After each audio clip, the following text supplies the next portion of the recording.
ఐపీఎల్లో కరీంనగర్ జిల్లా వాసి ఐపీఎల్లో చోటు లభించింది.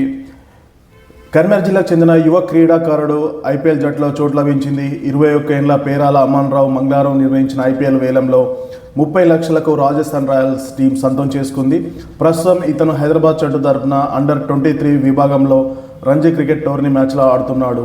ఇటీవల జరిగిన ముస్తాక్ అలీ క్రికెట్ టోర్నమెంట్లో 160 స్ట్రైక్ రేట్తో 2 అర్ధ సెంచరీ చేశాడు.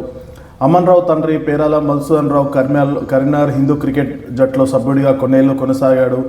కొన్నేళ్ల కిందట జిల్లా స్థాయి ఆటగాడి కూడా కొనసాగాడు. అమన్ రావు తాత పేరాల గోపాలరావు జిల్లా పరిషత్ పాలకవర్గంలో వైస్ చైర్మన్గా సేవలందించారు.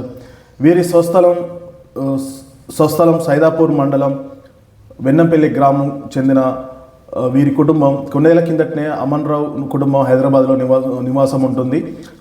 యువ క్రీడాకారుడు ఐపీఎల్కి ఎంపికవడం పట్ల కేంద్ర హోంశాఖ సహాయ మంత్రి బండి సంజయ్, మాజీ మేయర్ సునీల్ రావులు హర్షం వ్యక్తం చేస్తున్నారు.